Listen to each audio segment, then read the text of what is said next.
What's up, Heat Nation? Your boy Ernest here, and I am back with another Miami Heat Talk video. Before we get started, you guys, I would really appreciate for you guys to like and subscribe to the channel. 65% of you guys that watch this channel are not subscribed. I mean, it takes 5 seconds, y'all. Please help your boy out. Last night sucked. There is no other way around it. The Miami Heat, in my opinion, have lost the worst game of the season. We lose to the Memphis Grizzlies 105-96, ruining the debut of Terry Rozier. And I was surprised, you guys, that Terry Rozier played last night. I thought he was going to play tonight against Boston, but he came out guns blazing. Didn't start, came off the bench. And I understand, you guys, I know people are going to say, oh, Memphis is trash. Coming into the game, they were 12-12 on the road. Memphis has beaten some of the best teams in the NBA on the road, but they were so hampered injury-wise. You know, you don't have Ja Morant, you don't have Desmond Bane, you don't have Marcus Smart.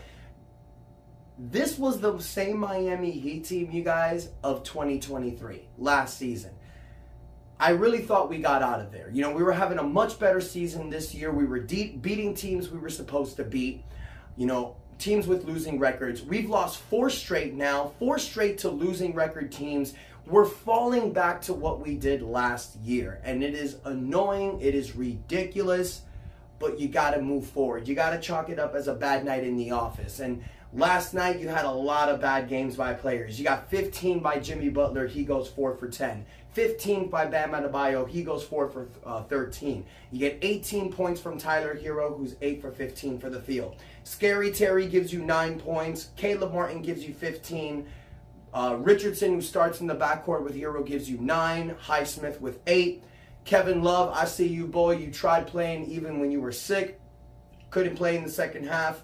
And a lot of these players were on the negative with the plus-minus average. So it was just a bad game for the Miami Heat. But this is the trend that you want to avoid, because the next 3 games, you guys, we got Boston, we got Phoenix. Oh my God, I'm brain farting with the 3rd team. I'm sorry, you guys. I had it in front of me and then I lost it, and I'm not even going to look at it right now. But the next 3 games are going to be super tough. And with losing 4 straight, these next 3 games, it could possibly put us even more. So it's going to be really tough. Now, right now, the Miami Heat sit still at the 6th seed. Even losing 4 straight, we're still 6th seed. Indiana's lost a lot of games, but we're 3 games down from the 5th seed. The standings is kind of separating on its own. You got Boston as the clear number 1. You got Milwaukee and Philly fighting for the 2 spot. You got Cleveland and New York fighting for the 4th spot. And the Heat are fighting with other teams for the 6th. We're fighting Indiana and Orlando. If you just get top 6, then you're not in the play-in. I don't care where Miami Heat line up in the top 6 bracket. Honestly, as long as we get top 6, stay away from the play-in. You don't want to have to play an extra game that you don't have to, like last season.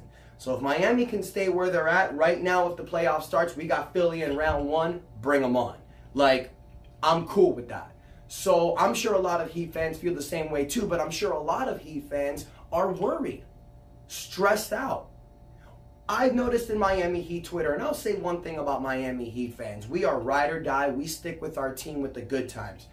But when the Miami Heat lose games, Miami Heat fans tend to panic really quickly. And last night, you know, you had people on Twitter saying the Terry Rozier was a bad trade, or the Heat need to make another trade, or we desperately need to make a move. No, we don't. I am here, and guys, you know what? I've said this before, and I'll say it again. Your boy is like the Miami Heat Nostradamus, because a lot of things that I've predicted in the past, a lot of things that I've said in the past has happened. So this is your boy, Ernest, standing right here, telling you guys, remember this moment. Remember the moment that we lost 4 straight. Remember the moment that we were embarrassed by the Memphis Grizzlies when Terry Rozier debuted.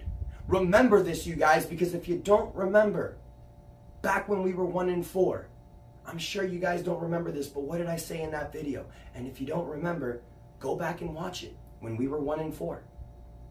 I said, remember this, you guys, because if the Miami Heat go on a run, if the Miami Heat go on a big run and start winning some games, we're going to look back at this 1-4 record and we're going to laugh. What did we do after that? We won 7 straight games. we were laughing. So remember this moment, Heat fans. And I'll say this, for people that are going to say, oh, it's going to be tough to beat Boston tonight. Absolutely. Boston's a dangerous team. But if there's one thing about this Miami Heat team that is so annoying, especially a lot of times that you saw last season in the 2023 season, the games that you were supposed to win, you lost. But when you played teams like Boston, Milwaukee, the Heat won those games. I think the Heat are going to be poised and ready to win this game tonight against Boston. But there may be a chance that guys like Jimmy Butler don't play. You know, it's the second night of a back-to-back. We don't know. But I really want to see Scary Terry Rozier. I want to see what he does against his former team. I want to see how the Miami Heat answer this calling. I want to see what the Miami Heat can do moving forward to make this team better. Yeah, you saw Terry Rozier come off the bench yesterday and Josh Richardson start at the point guard, but Terry Rozier played 30 minutes. He played a lot more than Richardson. You're going to see Spoelstra slowly figure this out. And guys, it's just Terry Rozier's first night with the Heat. Let's calm down. Let's let this team get acclimated. Let's let them work and let's let them get better. I'm still confident. I'm still positive. And in my opinion, look, I know people are going to say, trade Caleb Martin and get a big man. There's really not anybody available that we can trade for. It's like I said in my video yesterday, and if you haven't seen it, go watch it, you guys. I specifically said what the Miami Heat need to do right now is just wait for the buyout market. Try to figure this team out. Try to put the best roster together moving forward. Look, we know what we're missing. Haywood Highsmith started at the power forward position yesterday. Caleb Martin took over as well. But we know that we need somebody there who's better. Nikola Jovic didn't play last night. It looks like he's falling out of rotation. It looks like the only reason why he was playing those games was to boost up his trade value and because of the injuries with Highsmith and Martin. Spoelstra will go with Highsmith and Martin moving forward. But we are seeing, you guys, that at the starting power forward position, we could use a tiny little upgrade. But I don't think it's going to be with a trade. If you trade Caleb Martin right now, you are hampering the chance of not having that productivity in the playoffs. Now, I will say this. If we can upgrade the power forward position, if we can come up with a trade to get a player that's making between $10 to $12 million, like a Wendell Carter, like a Nick Richards, you know, like there's a lot of backup centers or guys that you can get with small contracts. But here's the thing, the Miami Heat are going to have to give up Caleb Martin, maybe Nikola Jovic, maybe a future first-round draft pick. We only have one more to give up in 2030 until the draft comes. So I think what the Miami Heat are going to do, you guys, as far as upgrading the big man, we're going to wait for the buyout. We're going to wait to see who gets bought out.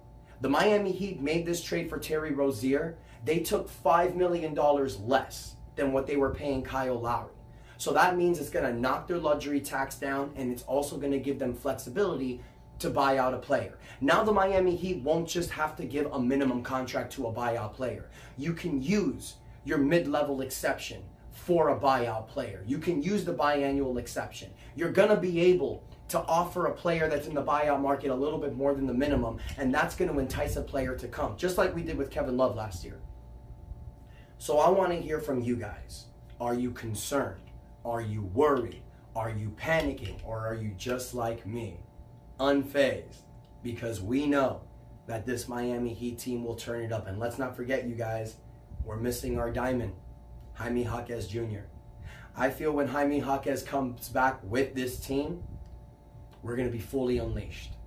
So have no fear, Heat fans. Your boy Ernest, a.k.a. Miami Heat Nostradamus, is here. I am predicting a Miami Heat victory tonight against the Boston Celtics. We're going to shock the world. Everyone's going to think we're going to lose this game, and the Heat are going to come out gun blazing. I know my squad. I know my roster. When they get embarrassed like this, they take it in the chin, and they come out, they fight, and they make it work harder. I know Heat fans are annoyed. I know Heat fans are pissed off. I know you're done with this team probably, but stay positive, stay with this roster, you guys, because I believe in us. So please, guys, let me know what you think in the comments. Don't forget to smash the like button. Don't forget to subscribe. Help your boy get to 3,000 subscribers, because I got another thing for y'all when we get there. Thank you so much for the love and support, and until next time, your boy Ernest out.